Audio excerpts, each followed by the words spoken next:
Di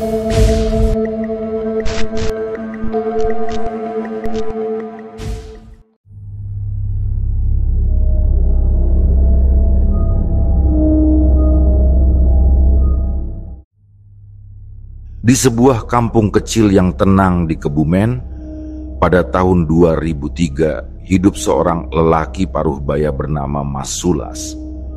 Ia sehari-hari mengelola sebuah warung kopi sederhana di tengah kampung, tempat orang-orang biasa singgah untuk menyeruput kopi panas, menikmati gorengan tempe, atau sekadar ngobrol melepas penat selepas bekerja.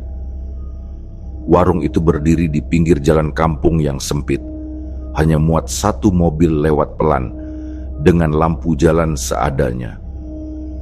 Bangunan warung tampak rapuh namun cukup teduh. Dindingnya terbuat dari anyaman bambu yang sudah mulai kusam dengan banyak celah yang dilapisi kertas bekas untuk menahan angin malam. Atapnya dari genteng tanah liat yang sebagian sudah retak dan kerap bocor saat hujan. Di dalam warung yang berukuran tak lebih dari 3 kali 4 meter itu, hanya ada satu meja panjang kayu kusam dengan kursi-kursi plastik lusuh di sekelilingnya. Di sisi rak tersusun toples-toples berisi kerupuk, kue kering, dan permen. Di dekat tungku kecil terlihat baki berisi tempe dan tahu mentah yang siap digoreng, kantong mie instan yang digantung dengan tali rafia, serta termos besar berisi air panas untuk menyeduh kopi dan teh. Malam itu, sejak siang sebenarnya hujan sudah mengguyur tanpa henti. Awalnya deras, lalu berganti gerimis, lalu deras lagi. Udara terasa dingin menggigit tulang, membuat siapapun malas keluar rumah. Jalanan tanah berubah menjadi kubangan-kubangan licin, dan suara kodok bersahutan dari sawah yang tak jauh dari kampung.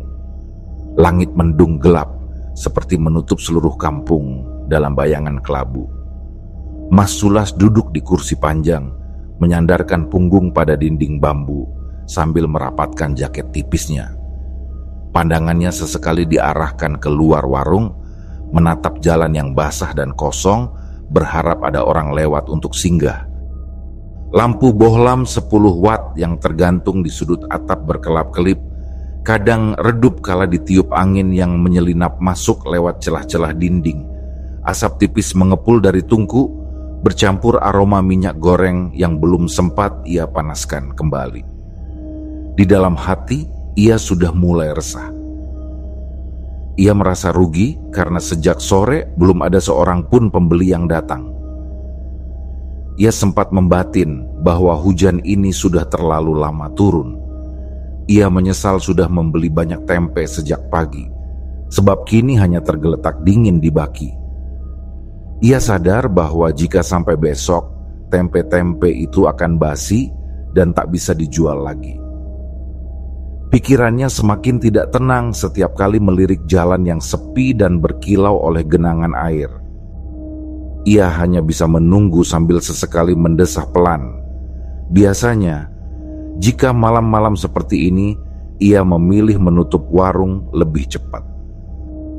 Dalam hati ia sudah menentukan, malam ini pun ia akan beres-beres lebih awal, setidaknya sebelum jam 10. Ia mulai perlahan menurunkan toples-toples kecil dari meja dan menyusun gelas-gelas kotor ke baskom, sambil bergumam pelan memikirkan dagangan yang tak laku.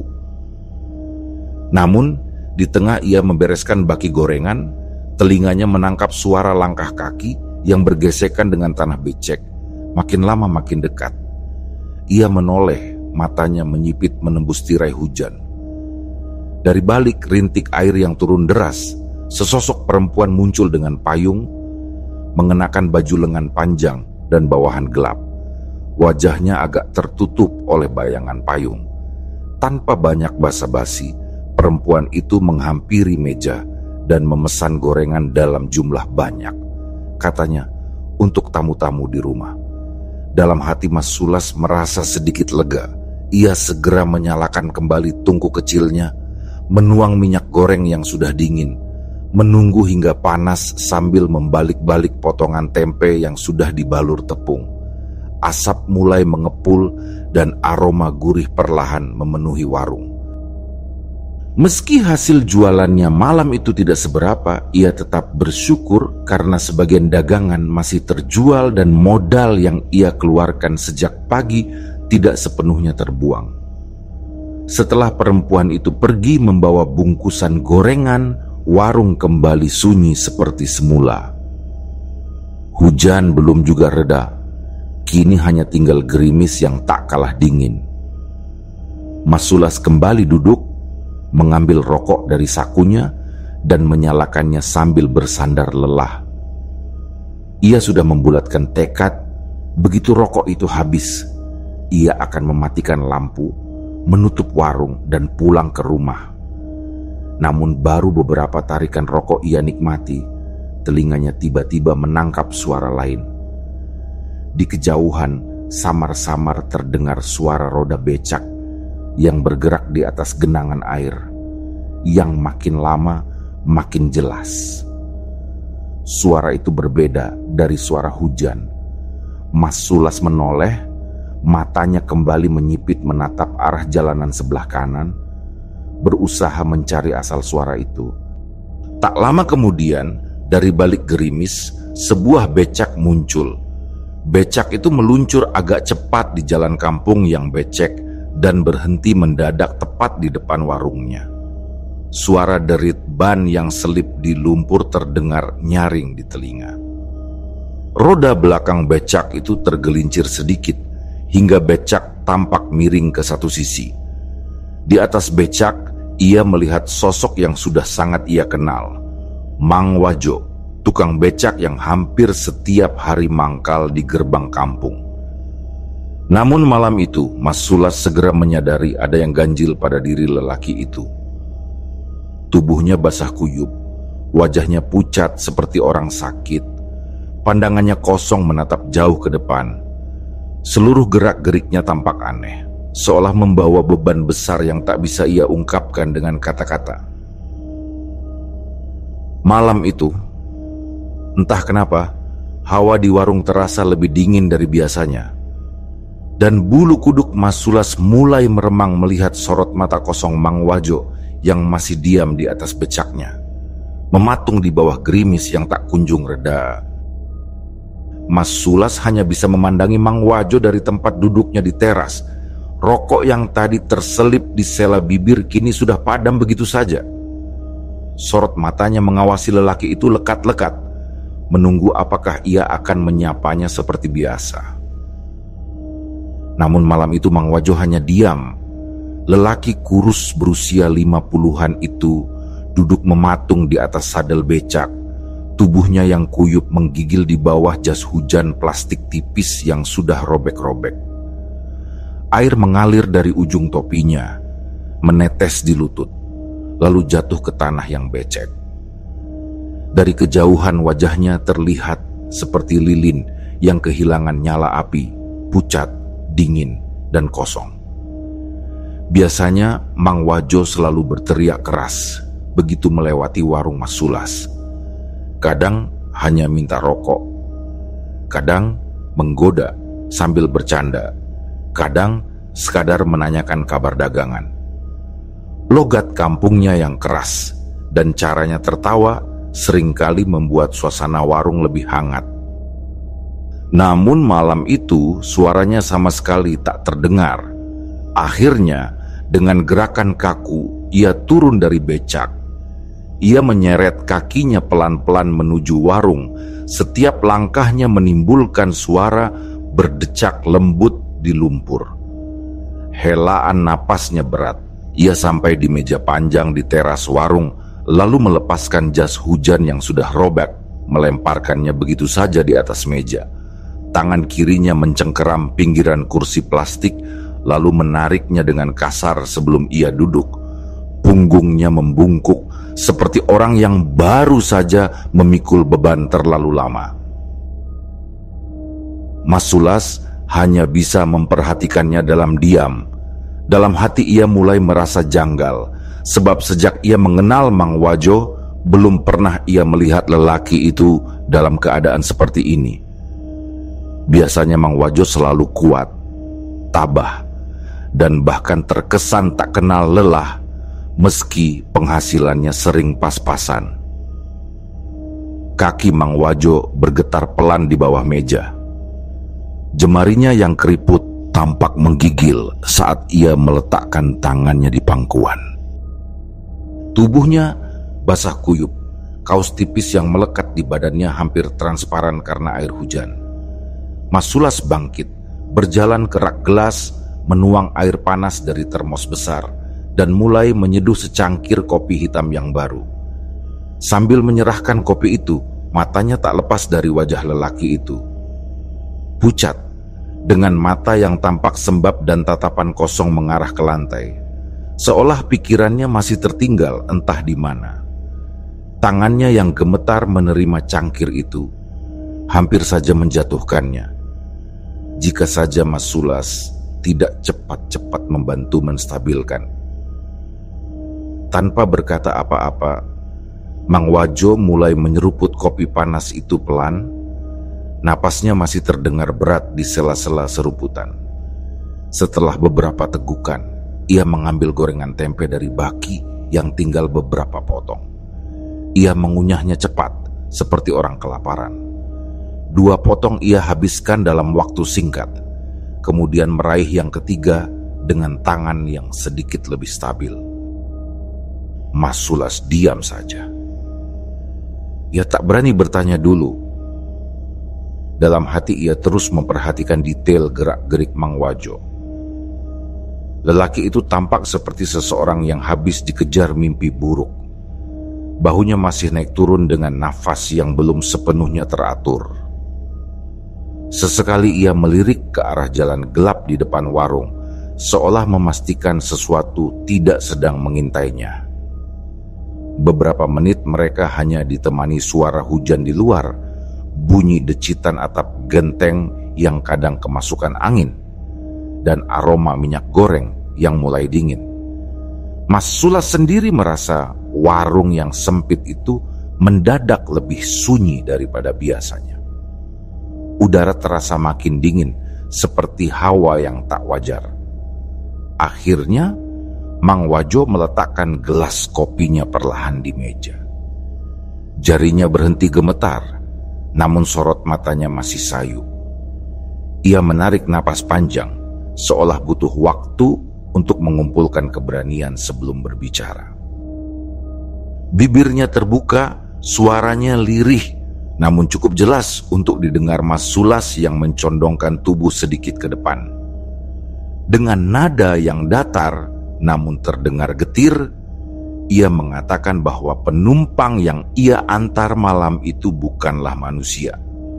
Ia bahkan tidak berani menyebutkan namanya begitu saja. Sorot matanya membelalak sebentar, lalu ia menunduk lagi, seolah sedang menyusun kata-kata untuk melanjutkan cerita. Mas Sulas yang mendengarnya hanya bisa diam dengan bulu kuduk mulai berdiri. Kata-kata yang baru saja ia dengar membuat dadanya berdebar tak karuan. Ia belum berani memastikan apa maksud ucapan itu, namun pikirannya langsung melayang ke kemungkinan terburuk. Hujan di luar masih turun, namun dunia di sekitarnya terasa lebih hening dan mencekam. Dalam hati Mas Sulas mulai bertanya-tanya, penumpang macam apa yang bisa membuat lelaki setangguh Mang Wajo jadi setakut itu? Dan mengapa sampai sekarang ia belum berani mengatakannya dengan jelas? Warung itu kini terasa semakin sempit dan dingin, seolah ada sesuatu yang tak kasat mata ikut menyelinap masuk bersama tubuh basah Mang Wajo. Mas Sulas memperhatikan Mang Wajo yang perlahan menegakkan tubuh, seolah sedang mengumpulkan keberanian untuk melanjutkan cerita. Jemari Mang Wajo masih menggenggam gelas kopi yang tinggal separuh, namun uap hangatnya sudah hilang. Sorot matanya kosong, namun nadanya mulai terdengar berat, seperti seseorang yang sedang memikul beban kenangan yang terlalu kelam. Ia mulai bercerita bahwa sore itu, sekitar pukul 2 siang, ia memberanikan diri menarik becak meski hujan deras sudah mengguyur sejak pagi. Katanya ia tidak punya pilihan, sebab jika tidak keluar mencari penumpang, dapurnya malam itu tidak akan ngebul. Ia mengenakan jas hujan plastik tipis yang sudah robek di bagian pundak, lalu mulai mengayuh menuju tempat mangkalnya di depan gerbang desa. Ia mengaku saat itu hujan membuat suasana kampung jauh lebih gelap dari biasanya. Langit yang seharusnya masih terang terasa seperti maghrib. Jalanan sepi, hanya suara hujan yang membasahi pepohonan. Sesekali terdengar lolongan anjing dari jauh. Selama hampir 1 jam ia duduk di atas becaknya, menunggu siapapun yang lewat, namun tak ada satupun warga yang terlihat. Ketika ia sudah hampir menyerah dan memutuskan untuk pulang, tiba-tiba sosok perempuan muda muncul dari balik kabut hujan. Dari kejauhan, ia melihat perempuan itu berdiri di bawah pohon beringin besar dekat gerbang desa, seperti sudah lama menunggu di sana. Wajahnya sedikit tertutup bayangan payung hitam yang ia pegang, namun Mang Wajo bisa melihat rambut hitam panjangnya yang basah terurai sampai ke pinggang. Ia berhenti tepat di depan perempuan itu. Perempuan itu mendekat dengan langkah pelan, kemudian berkata bahwa ia ingin diantar ke sebuah rumah di dalam kampung. Katanya, ia akan menunjuk arah jalannya sepanjang perjalanan. Suaranya lembut, hampir seperti bisikan, namun cukup jelas untuk didengar. Mang Wajo mengaku bahwa saat itu hatinya diliputi rasa lega karena akhirnya mendapat penumpang juga. Meski begitu, ia tak bisa menolak perasaan aneh yang mulai menyelusup pelan. Tatapan perempuan itu begitu dingin, wajahnya pucat, namun cantik dengan cara yang sulit dijelaskan. Kata Mang Wajo, kecantikannya seperti tidak wajar, membuat tengkuknya meremang. Ia menurunkan payung becak, mempersilakan perempuan itu duduk di kursi penumpang. Perempuan itu menurut, duduk dengan tenang, sambil menatap ke depan tanpa banyak bicara. Mang Wajo lalu mulai mengayuh pelan, mengikuti arah yang ditunjukkan perempuan itu. Sepanjang perjalanan, hujan terus turun rintik-rintik, membuat jalan kampung semakin becek. Ban becaknya beberapa kali tergelincir di lumpur. Awalnya ia hanya merasa senang akhirnya mendapat rezeki sore itu. Namun lama-kelamaan perasaan tidak enak makin menjadi. Perempuan itu terus-menerus menyuruhnya belok di ganggang kecil yang jarang ia lewati. Menurutnya, ganggang itu semakin sempit, dinding-dinding rumah yang mereka lewati semakin rapat, dan pepohonan di tepi jalan semakin gelap. Ia mulai curiga ketika beberapa kali merasa seperti melewati tempat yang sama, seperti berputar-putar tanpa arah. Namun setiap kali ia berkata demikian, perempuan itu hanya menjawab dengan suara datar, mengatakan bahwa jalannya sudah benar. Mang Wajo mengaku bahwa ia mulai merasakan hawa dingin yang berbeda dari udara hujan. Bulu kuduknya berdiri, dan keringat dingin membasahi pelipisnya, meski tubuhnya sudah basah oleh hujan. Ia merasa seperti sedang diawasi dari balik pepohonan, namun ia tak pernah berani menoleh ke belakang. Setelah waktu yang terasa lama, perempuan itu akhirnya menyuruhnya berhenti di depan sebuah rumah di ujung gang buntu. Mang Wajo tertegun. Rumah itu benar-benar asing baginya. Rumah bercat kuning pucat, tampak baru dibangun, dengan pagar kecil yang warnanya masih segar seperti belum lama dicat. Pintu depannya sedikit terbuka, namun di balik pintu hanya tampak kegelapan. Mang Wajo berkata bahwa ia sudah tinggal di kampung ini seumur hidupnya, namun tidak pernah tahu ada rumah seperti itu berdiri di situ. Hatinya semakin tidak tenang. Namun perempuan itu turun dari becak tanpa menatapnya, berjalan ke pintu sambil berkata pelan bahwa ia akan mengambil uang ke dalam. Perempuan itu meminta Mang Wajo menunggu sebentar. Mang Wajo tetap duduk di atas sadel becak, menatap rumah kuning itu dengan perasaan yang semakin berat. Hujan makin tipis, namun hawa di sekitarnya justru terasa lebih dingin. Pagar rumah itu memantulkan cahaya lampu jalan yang redup, namun tak ada tanda-tanda kehidupan dari dalam. Beberapa menit berlalu, pintu rumah tetap terbuka sedikit, namun perempuan itu tak kunjung keluar. Mang Wajo mulai resah. Ia memanggil-manggil dari tempat duduknya, suaranya terdengar serak dan lemah. Namun tidak ada jawaban. Mang Wajo menarik napas panjang, suaranya bergetar ketika melanjutkan ceritanya. Tatapannya menerawang jauh ke depan, seolah matanya masih melihat rumah kuning yang membuatnya bergidik itu. Ia mengaku bahwa saat berdiri di teras rumah kuning, waktu seperti melambat. Hujan yang tadinya deras kini hanya tinggal gerimis tipis, namun hawa dingin yang keluar dari rumah itu justru semakin menusuk kulitnya. Udara malam terasa aneh, seperti kehilangan suara.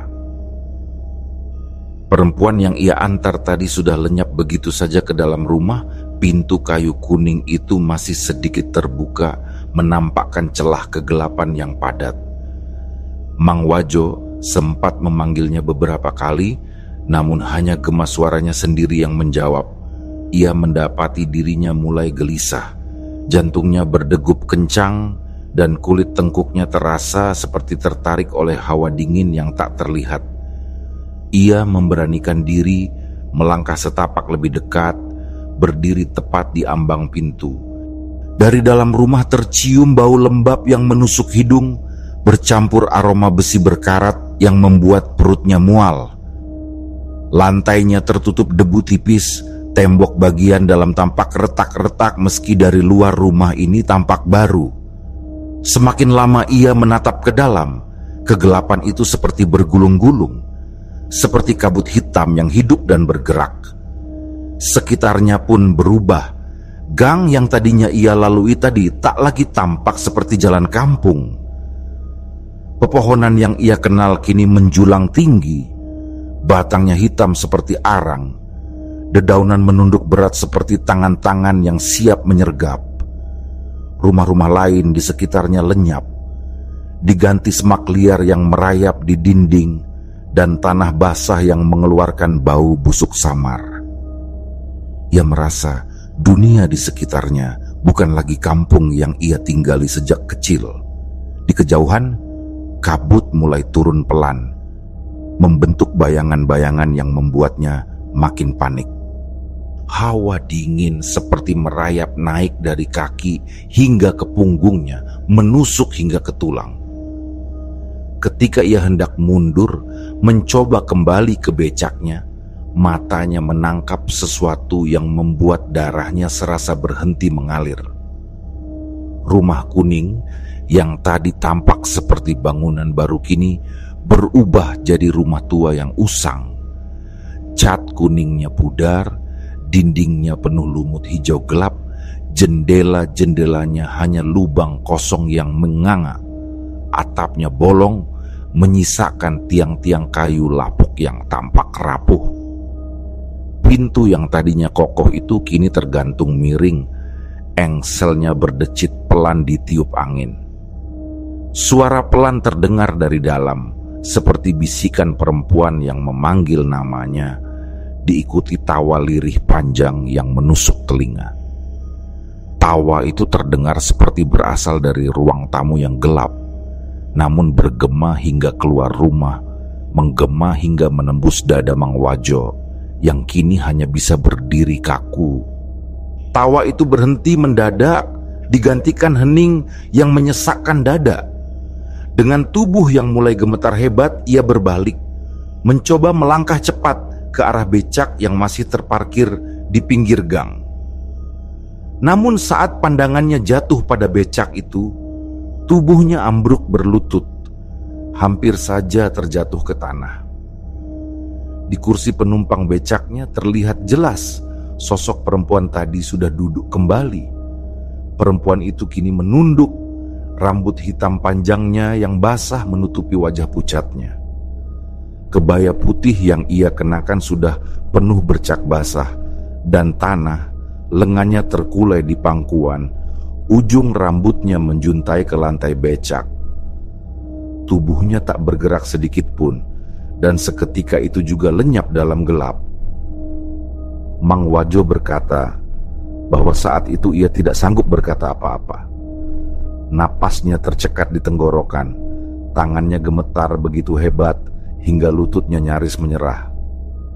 Namun akalnya masih cukup kuat untuk memaksanya kembali berdiri.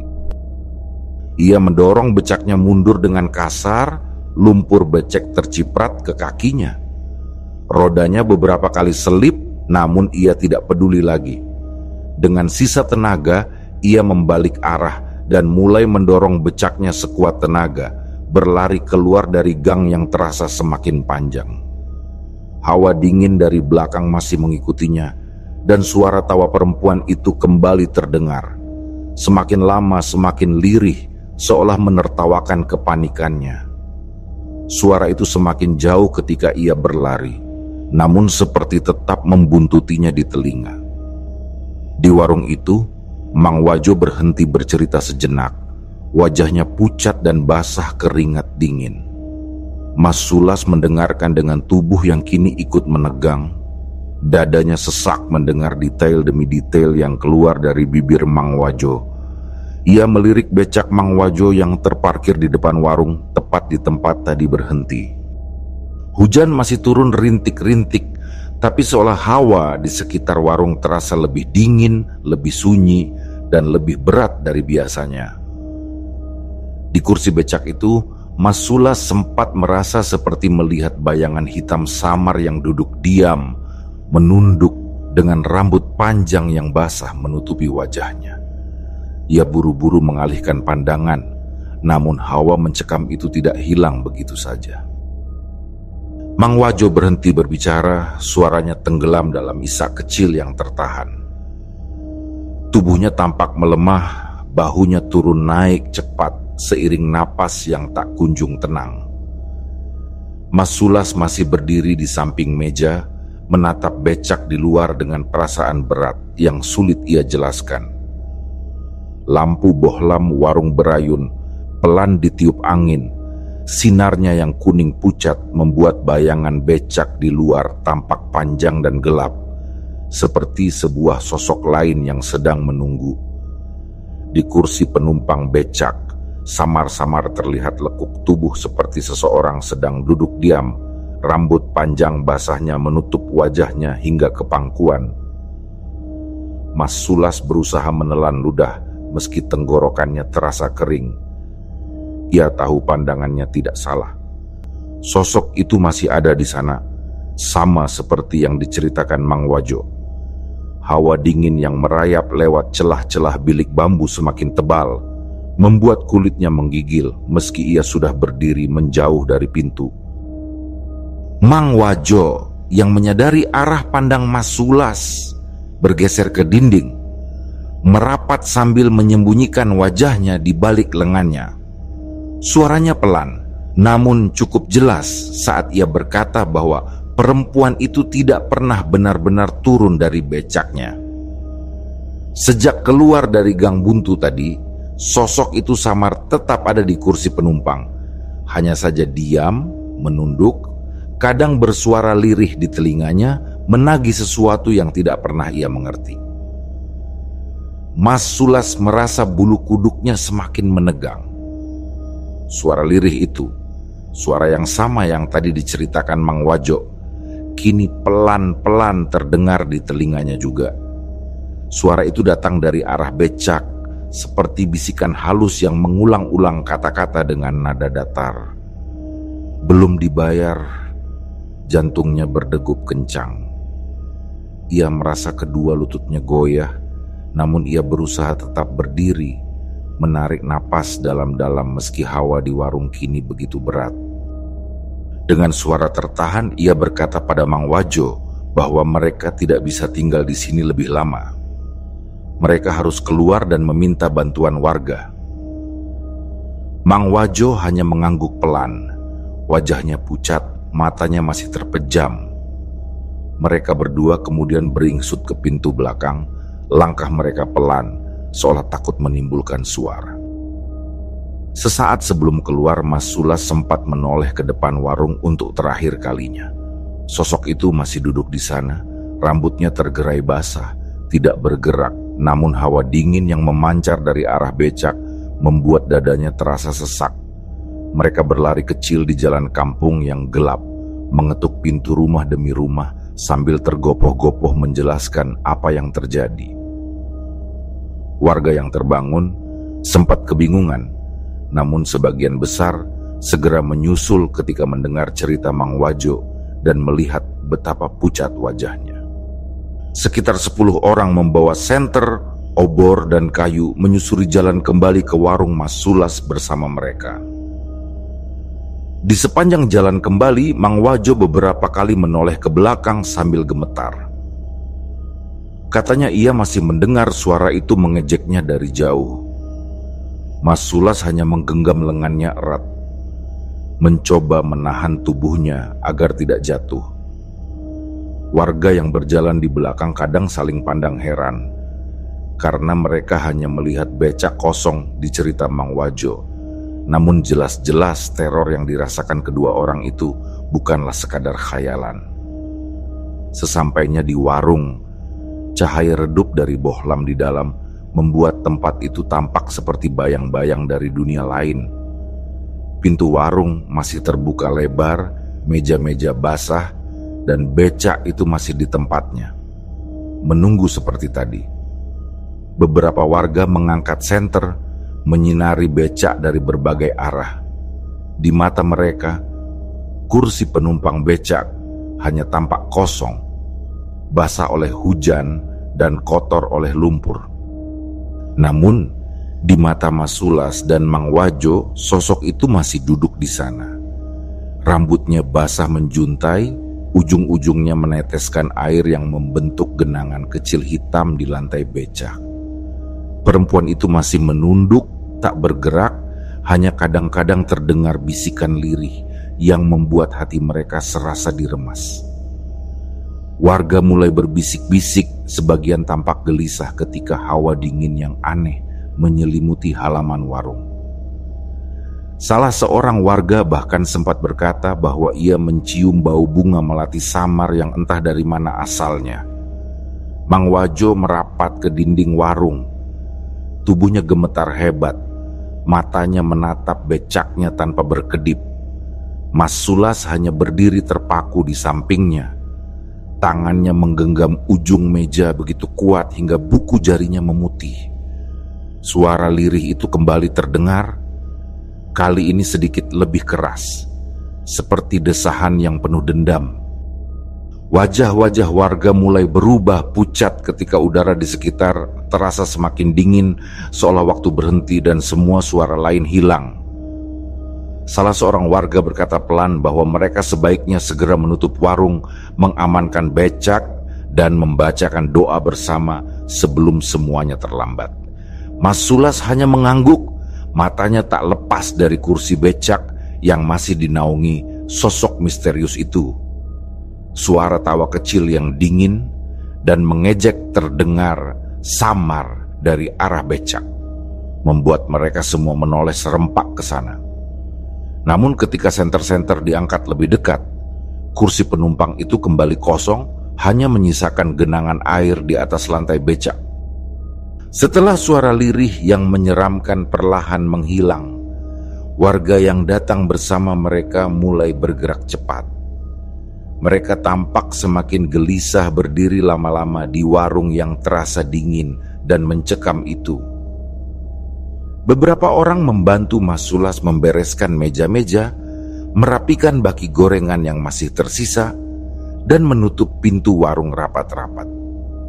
2 orang warga yang lain menuntun becak Mang Wajo keluar dari halaman dengan hati-hati sambil melafalkan doa pelan, meski wajah-wajah mereka jelas menunjukkan keraguan dan kecemasan. Mang Wajo sendiri berdiri di sudut warung. Tubuhnya gemetar, kakinya goyah, pandangannya kosong menatap lantai tanah yang basah. Sesekali ia melirik becaknya yang didorong keluar, seolah ingin memastikan bahwa sosok perempuan itu sudah benar-benar tidak lagi berada di sana. Di sisi lain, Mas Sulas terus berada di dekatnya, menepuk-nepuk bahunya pelan, berusaha menenangkan, meski ia sendiri masih bisa merasakan hawa dingin yang menusuk tulang. Warga yang membantu terus berbicara satu sama lain dengan suara lirih. Mereka berbisik-bisik bahwa hawa di sekitar warung itu masih terasa ganjil, seperti menyisakan jejak sesuatu yang tidak seharusnya ada di sana. Beberapa orang mengaku mencium bau bunga melati samar yang biasanya hanya tercium di malam-malam tertentu ketika ada yang lewat. Ada pula yang mengatakan bahwa sejak mereka mendekati becak tadi, tengkuk mereka terasa berat dan jari-jari kaki seperti membeku. Setelah becak berhasil mereka dorong sampai ke jalan besar, semua orang berhenti sejenak. Mang Wajo berdiri di depan becaknya, menatapnya lama dengan pandangan sayu. Ia tidak segera menyentuhnya, melainkan hanya menatap kursi penumpang itu dengan napas berat. Tatapannya terlihat penuh dengan kecemasan bercampur pasrah, seperti seseorang yang sudah tidak punya pilihan. Perlahan-lahan tangannya terulur ragu dan menyentuh kursi becak yang basah. Ia membiarkan telapak tangannya menempel pada permukaan kayu itu beberapa detik, lalu menarik napas panjang. Dalam hati ia tampak menyerah pada keadaan, menerima bahwa becak itu tetap akan menjadi penghidupannya. Mas Sulas hanya berdiri tak jauh darinya, menyaksikan semuanya dengan perasaan yang sulit dijelaskan. Di satu sisi ia merasa lega, karena malam yang panjang itu tampaknya sudah berakhir. Namun di sisi lain, ia tidak bisa mengusir firasat bahwa teror itu belum sepenuhnya pergi.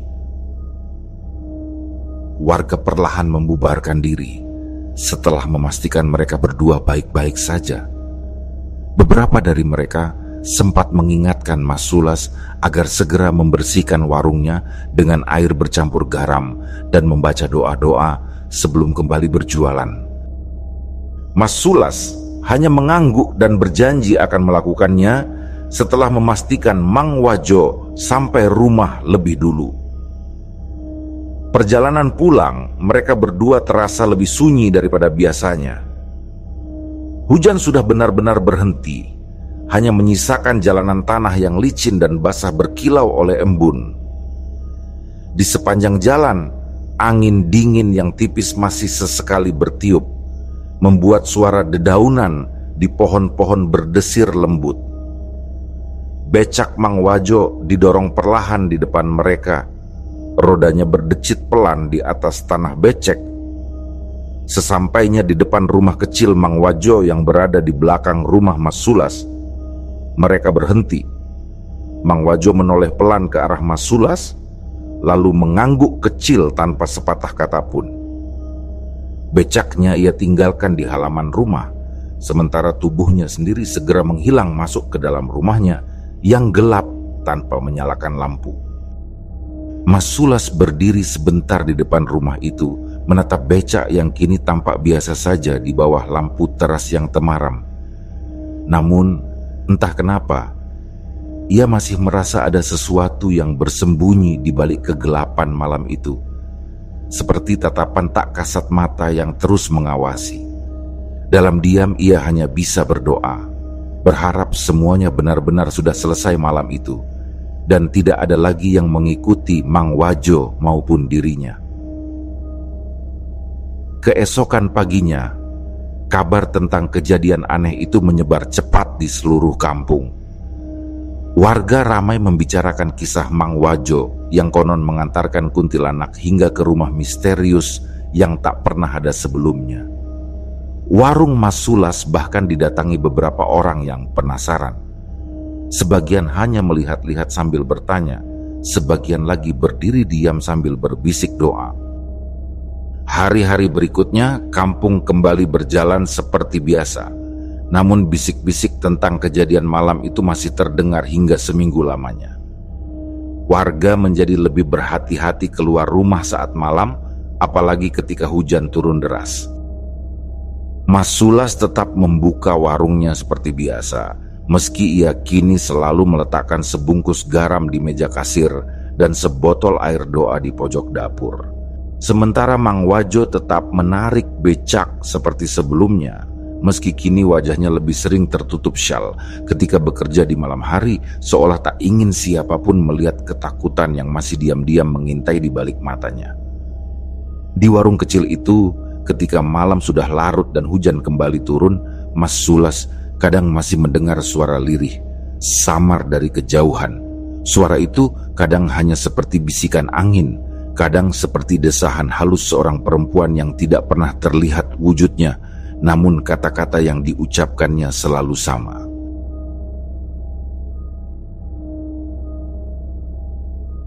Demikianlah kisah yang kami bawakan ini.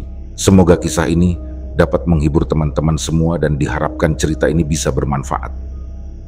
Baiklah, terima kasih untuk teman-teman yang telah mendengarkan cerita ini dan juga yang telah mendukung channel ini. Semoga kebaikan yang dilakukan teman-teman dibalas oleh Allah Subhanahu wa Ta'ala dengan hal-hal yang lebih baik dan lebih bermanfaat dalam kehidupan. Saya mohon maaf apabila ada kesalahan dalam perkataan ataupun pengucapan dalam menceritakan kisah ini. Sampai jumpa lagi di kisah kami berikutnya. Semoga sehat dan sukses selalu untuk kita semua.